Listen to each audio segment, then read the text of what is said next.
In-person meeting planning can be a lot to manage, but that's where Troop Planner comes in.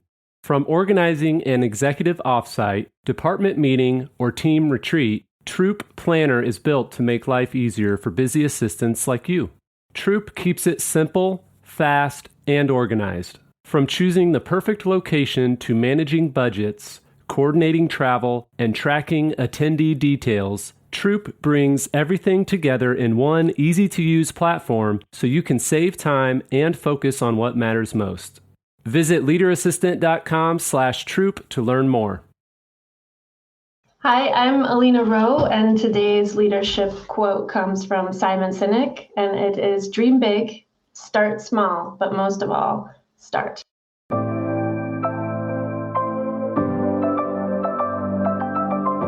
The Leader Assistant podcast exists to encourage and challenge assistants to become confident, game-changing leader assistants.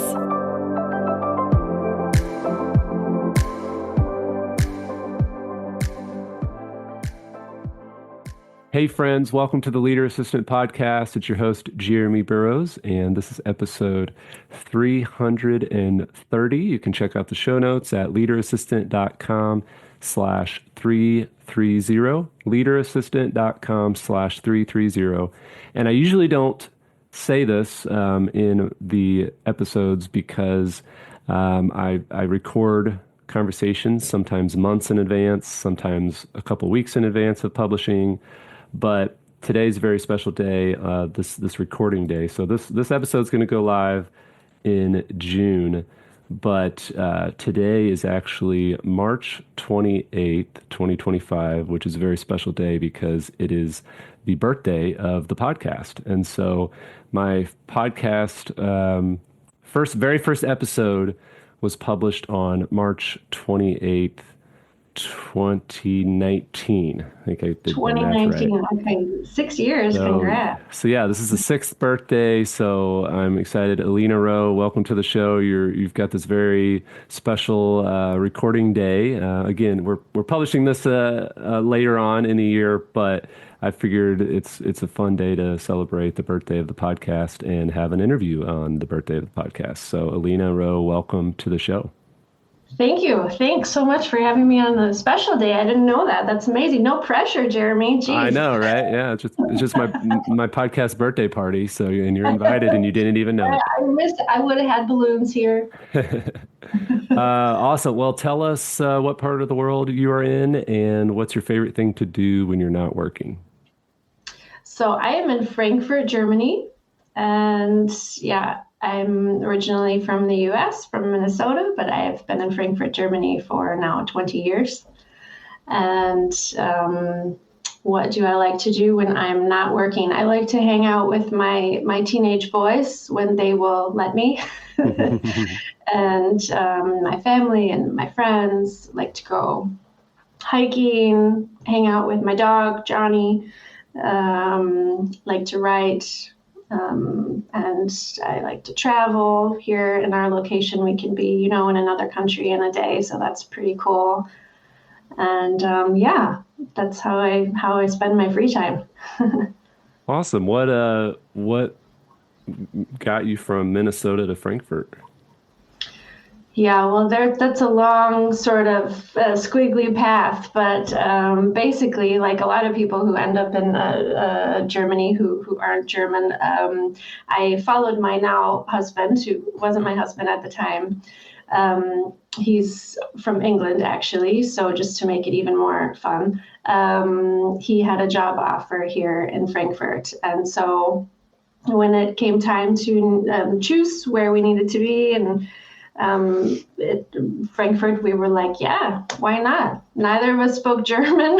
I don't even think he had been to Germany before, in fact. And yeah, it's been quite an adventure, which was, which was meant to be a couple years, is now 20 years. So, wow. Yeah, but we like it here. Yeah.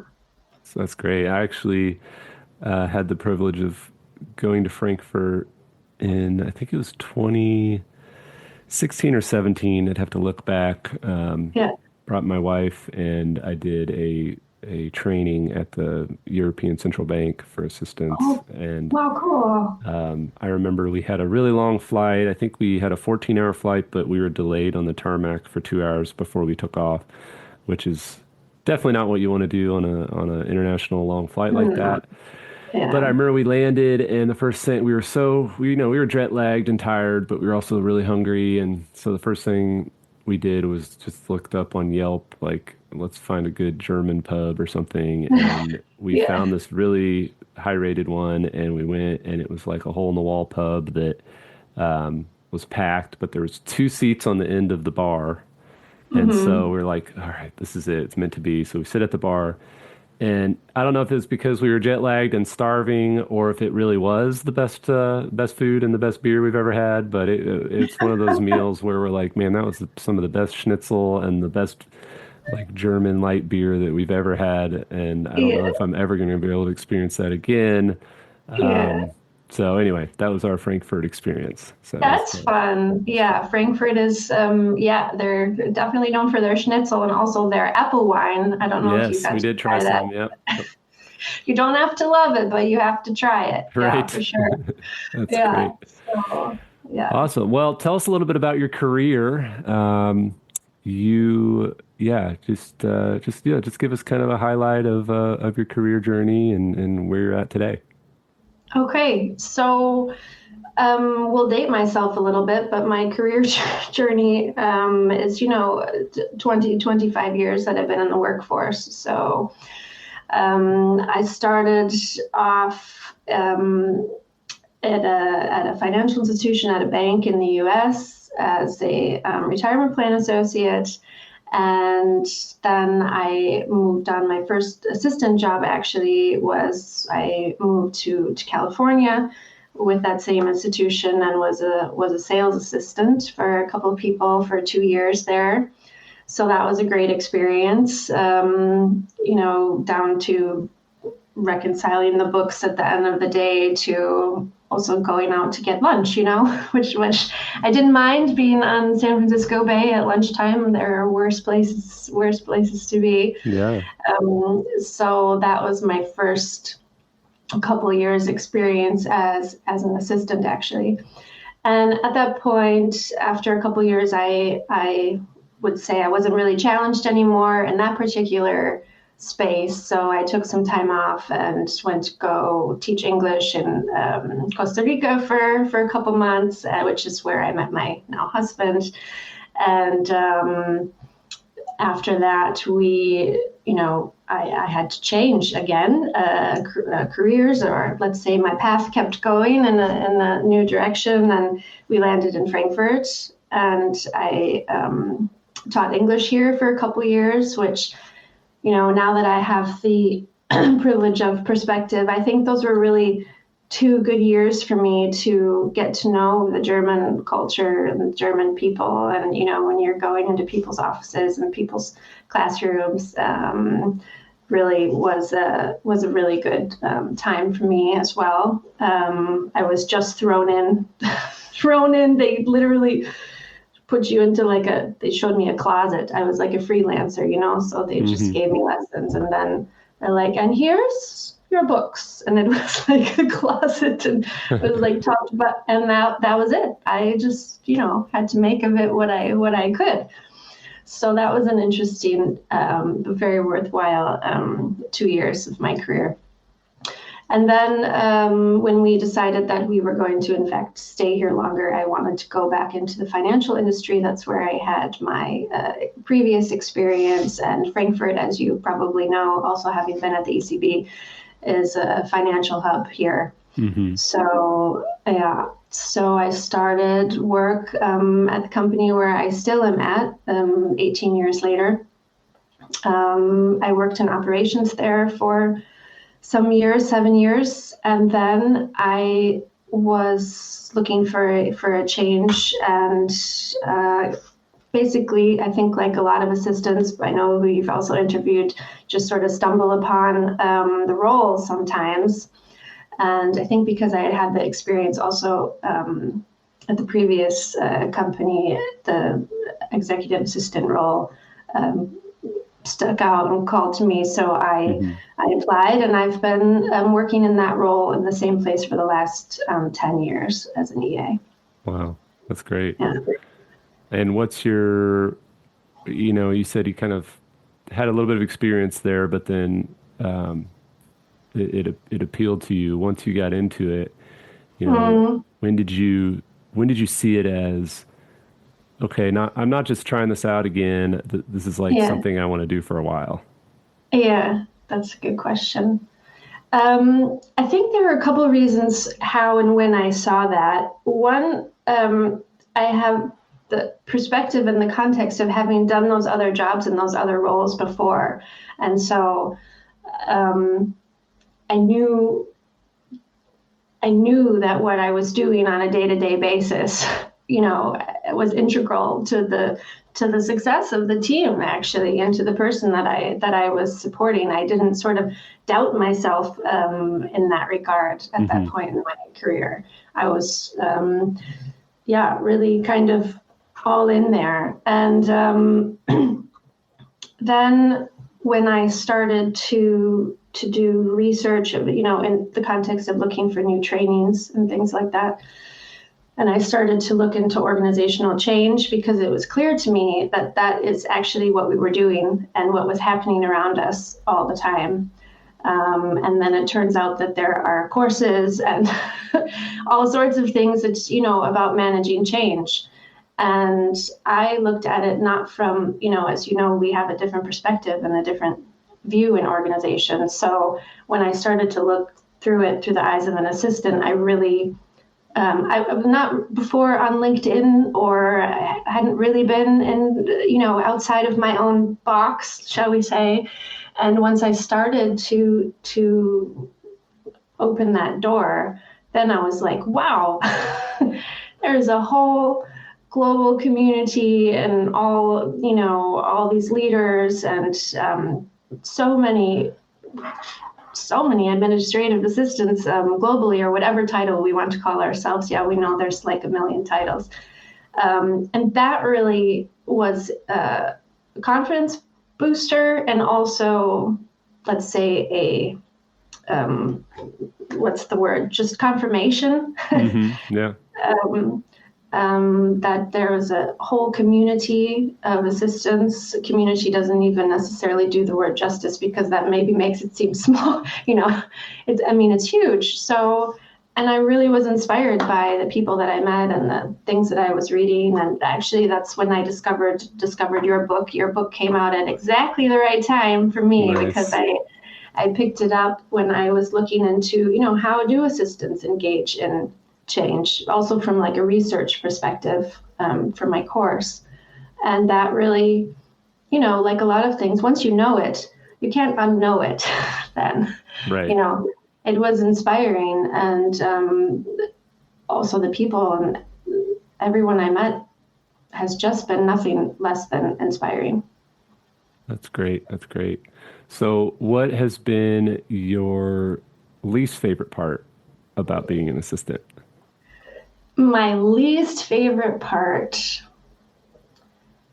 My least favorite part about being an assistant, I think it came as a surprise to me that the assistant community needed advocates and allies. Mm. Um, that is, shall we say, my favorite part of my Right. favorite part now. But I think when I discovered that, oh, not everybody understands this role, or, oh, we have to explain what we do, or we can't fully explain what we do to outsiders who aren't assistants sometimes. That in the beginning for me was a wake up call, Mm. which is one reason why I'm started to study about change, and why I have become an advocate for assistants. Nice. So, talk a little bit about we're going to talk about managing change, sometimes Yeah, constant change as an yeah, assistant. I like to say there's never a dull moment. That's part of why I like the role, yeah. because it always keeps you on your toes. But change is still hard and can be harder depending on the types of change and amount of change and even the frequency.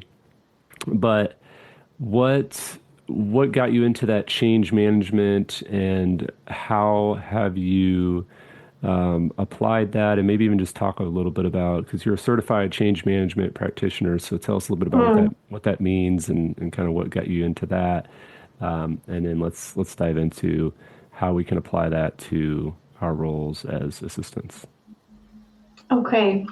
So that was a few questions.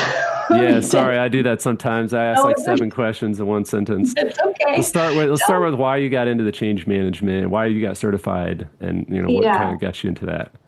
Yeah. Well, I'm at the core, I'm a lifelong learner, and I like certification. I like courses, and I like to be, I like a beginning and an end. That yes, I've studied this and I know this, and I feel that that's an accomplishment. And so the certification to me was important, as well as the learning. Learning, of course, just as important. I could see that everything that was happening in my team, and working with the executive that I work with, that is at its core what we were doing and what we were facing was change, not business as usual. Going into it, there is always business as usual, but there's always an undercurrent of change, or there's some incremental changes or some planned changes. And I really wanted to understand that, because I think a lot of us think of change, or like the change management certification, for example, is focused on really like a change project. So a start, a middle, and an end, and how you manage something like that. So this I did study, and this I understand, but I think what is not talked about enough is the role of continuous change. Because I think as assistants, we think, okay, I can't be involved in that because I don't know when it starts, I don't know what role I play, and I don't know, how do I fit into the change that's happening in my organization? And the fact is, it's already started, and you're in the middle of it. Yeah. And I really wanted to understand the dynamics of change in general, because I knew it was more than just a planned changed initiative. That answers the question about why I wanted to study it. Yeah. I mean, I love how you said it. It's like kind of like the core of what you were doing in your role and in your team. So it makes total sense. So, okay. So that's why you got into that and studied it. So then what have you learned throughout your education and change management certification and all that you've now been able to apply to your role as an assistant?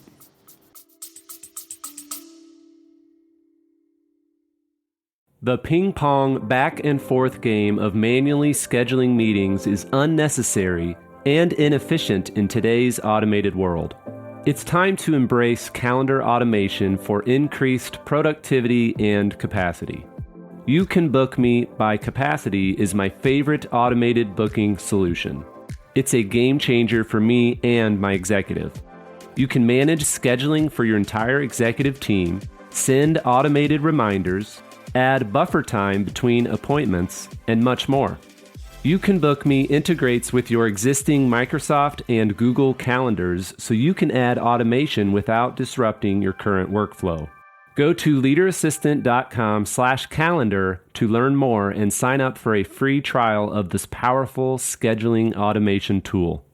That's leaderassistant.com/calendar.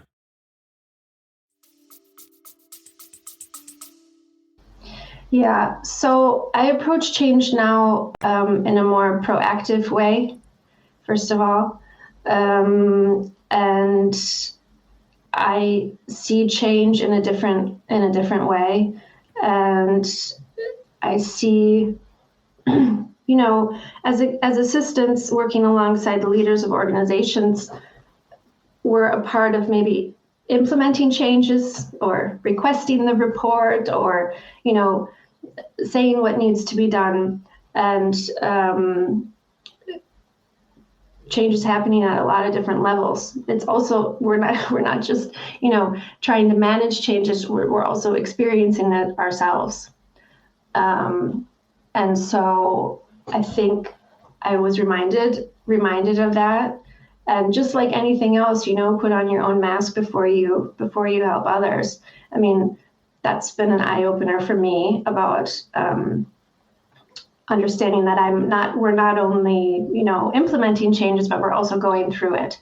And that was confirmed to me in a lot of the books I read, assistant books, including yours. You also have the whole chapter, or chapters on it, of self-care.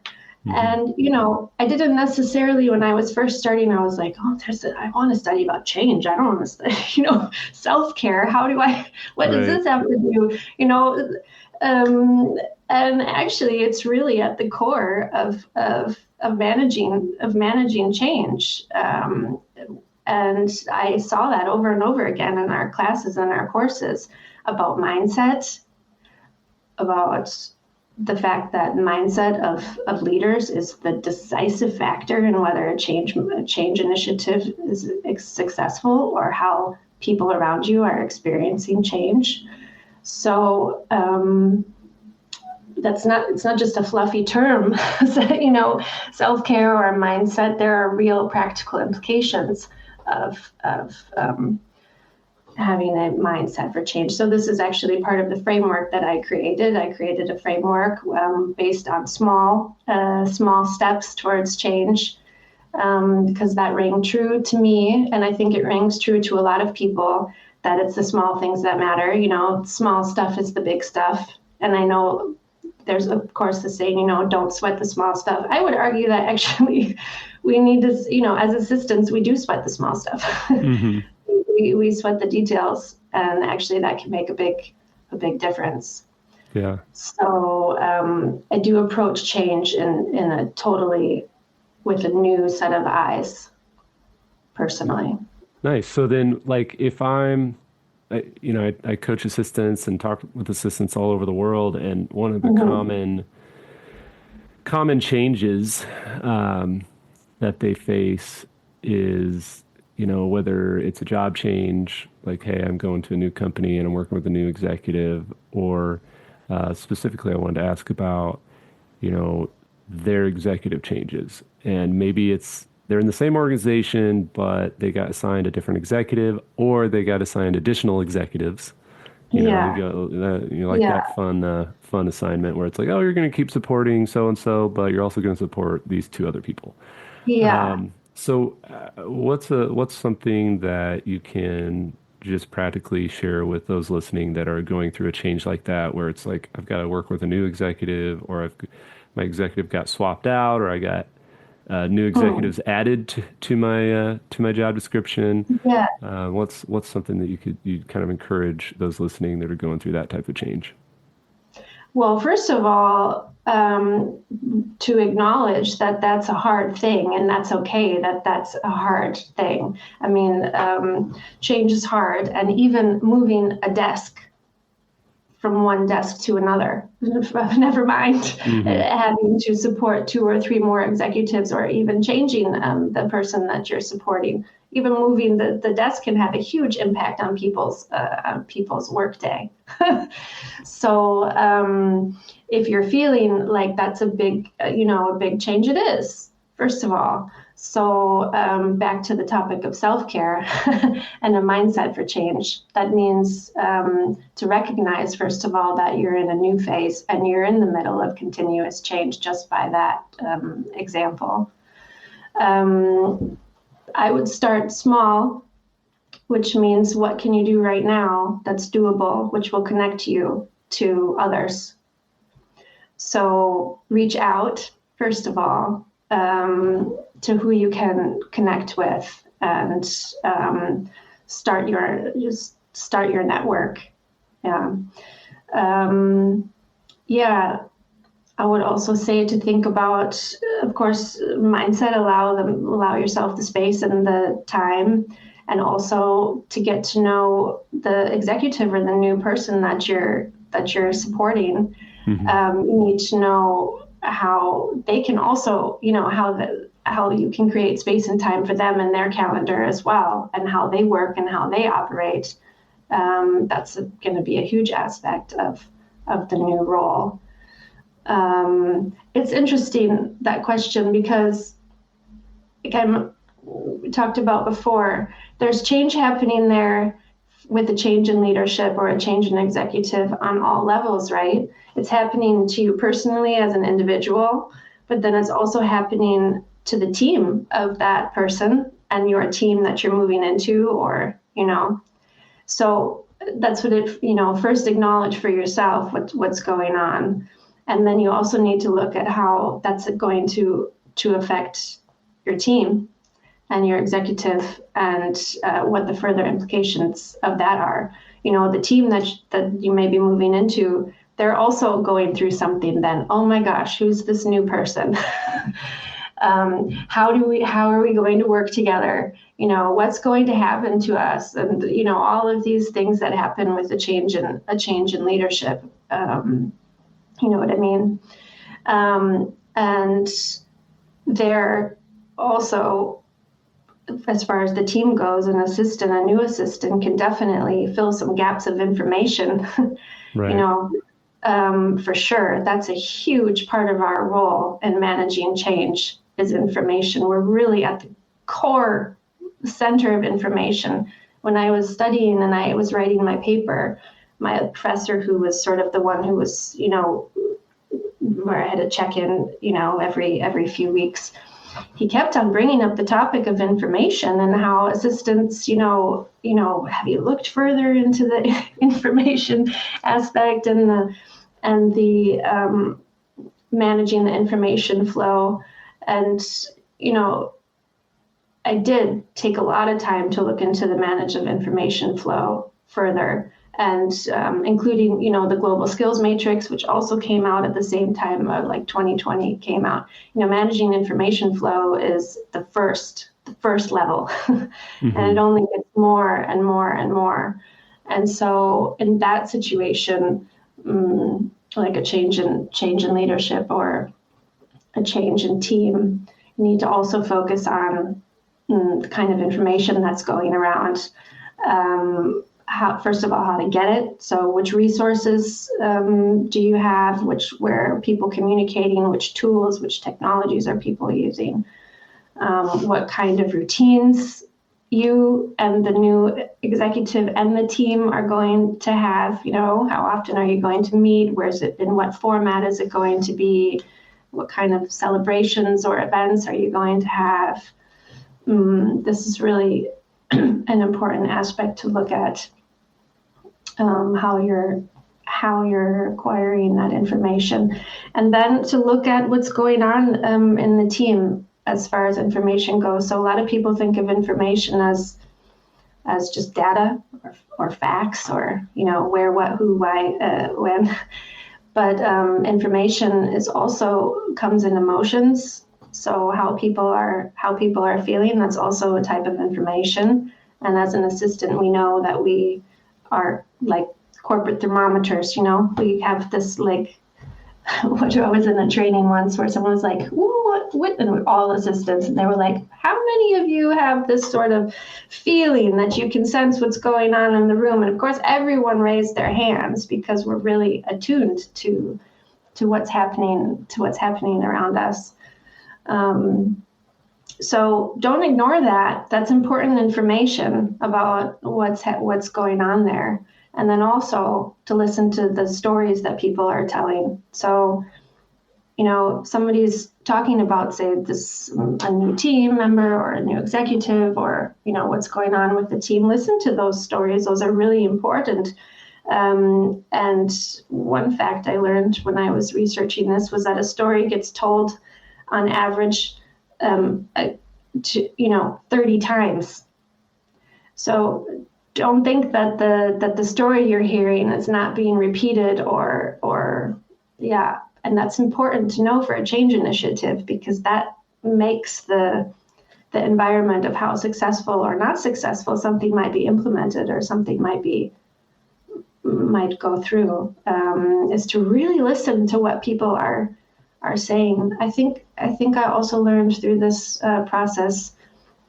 I mean, I always thought I was a good listener. My husband might sometimes say different, but I learned to listen in a different way, you know, with different ears. Like, what are they really saying there? Because you also know that that's a sentiment that's going to be carried on, good or bad. And if you have the power to act on something, like maybe there's somebody talking about progress that's being made, or something great that somebody did, and you know, it's not going to reach the executive because, you know, they're well, maybe that's something that you can pick up on and you know, bring forward. We have a lot of power in that way as the eyes and ears. Yeah, that's great. Yeah. So, what would you say, you know, you're kind of transitioning to, you're working on a project, you're working on a book, is that right? You're writing a book? I am. Everyone said when I finished my paper, I was like, I'm never doing anything like this again, because it was so, you know, it's like giving birth, you know, it's like, Right. oh, that was so hard. But I feel like there's been time between now, and I feel like there's more stories and more things that I would like to know from assistants, how they're experiencing change, how they think of change. Do they know they're in the middle of change? And do they know that their role is really important in their organizations? And quite honestly, I feel a little bit of a sense of urgency now in that matter. Because change is changing, and change is changing rapidly. And we're the ones sitting next to the people making the decisions and, you know, creating healthy organizations and engaged employees. And I think we need that now more than ever. So that's great. I'm super excited to follow along as you get that project going and release the book eventually. But what you know, I know one thing that I did when I was writing my book is I did some research and got some assistants of the world to fill out a survey and kind of provide feedback and quotes. And a lot of, for those that have read my book, a lot of the chapters, well, I think most of the chapters start with a quote from someone, whether it's my executive or... I got it in front of me. I've read nice. it, and I have it earmarked definitely in a lot of places. Love it. But there's quotes from my executive and then another CEO, I think. But then most of the quotes at the beginning of the chapters are actually from assistants that I reached out to. And that's awesome. So anyway, I know you're doing similar process where you're trying to gather feedback from assistants. So I'll obviously put your LinkedIn and website and all that kind of stuff in the show notes, but where's the best place for people to reach out, and what are you looking for? Like, you know, if people are interested in participating in the project. Thanks. So definitely by LinkedIn, please. Yeah, I'm on LinkedIn. Just send me a message. And I know everyone's time is precious. I would be happy for anything from 15 to 30 minutes of someone's time whenever they can make the time to fill out a survey, and also to have a conversation actually about change. I would feel very privileged to have that information, and so that you know, we can share and talk about change together eventually. You know, I think we need to put it a little bit higher on the agenda, the topic of change. Love it. Well, I'll put that link and everything else, like I said, in the show notes at leaderassistant.com/330. leaderassistant.com/330. For those listening, definitely reach out to Aliina and connect and say hi, and hopefully you'll be interested in chatting with her about the change and how it impacts your organization, and how you know, share examples with her on the changes that have been implemented well and maybe not so well, and Yeah. all those things. Yeah. At the end of the day, we just kind of want to elevate our role here. And I think we can only do that when we speak with assistants, ourselves, and then tell examples of their stories. Awesome. Great. Well, Aliina, thank you so much for being on the Thank show you, this birthday Yeah. celebration day of recording for the 6-year birthday for the podcast. And best of luck to you in Germany and with Thank your you. family and your dog Johnny. Is that right? You said Johnny? Yeah, he's actually sleeping over there. Yeah. Yeah. I don't know how he scrambled in there, but he did. Yeah. Yeah. Awesome. Thank you, Jeremy. This is really, it's really kind of full circle for me as well, because I 4 years ago picked up your book, or 5 years ago, and now sitting here talking to you is really, really awesome. Really privileged. Thank you. Awesome. Yeah, my pleasure. And hopefully we'll get to meet in person someday. Best of luck Absolutely. to you. And yeah, we'll talk soon. Thank you so much. Thank you.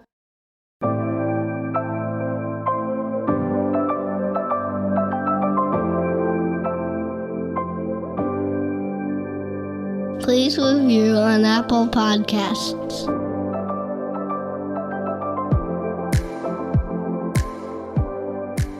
GoBulls.com.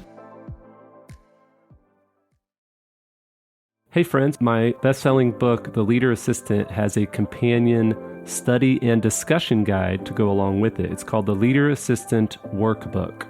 Now, you can buy the Kindle ebook version of the Leader Assistant Workbook on Amazon, or you can go to leaderassistantbook.com and get a printable PDF version of the workbook. This version has all the space and margin in between the questions that you can write your own answers and take notes with. So it's a great way to print it out and keep track of your discussion and study guide notes. Again, go to leaderassistantbook.com and click on Workbook to check out the Leader Assistant Workbook.